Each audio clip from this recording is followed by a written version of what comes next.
President Trump's on his way back home from Beijing. He says his talks with President Xi were productive and that he achieved all the goals he had for the trip. The two leaders doing some jiu-jitsu to try and stabilize trade ties between the world's biggest economic powers. Ed Lawrence joins us from the White House with some new details for us. Hey, Ed.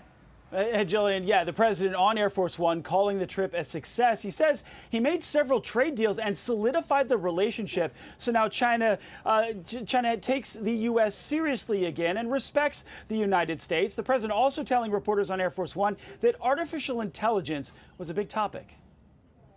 And we're leading by a lot, but they're second and they're very strong. And we talked about possibly working together for guardrails. And he's great. What kind of guardrails? The standard guardrails that we talk about all the time. Now, the president also talked about lifting sanctions on Chinese oil companies doing business with Iran. He says that the Chinese president pushed to make that move, but no decisions have been made. President Trump walks away with a deal for China to buy up to 450 GE jet engines and 200 Boeing planes. He adds if the Chinese believe that the first orders and first deliveries went well, they could up that order to 750 planes. But the move of the trip might have been including top CEOs and executives, as well as bringing them into the bilateral meeting when those topics came up.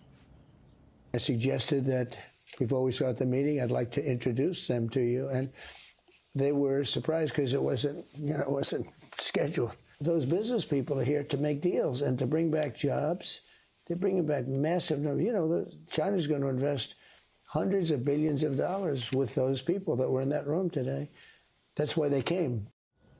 So there's a deal to buy more U.S. agriculture and keep commitments to buy soybeans from American farmers.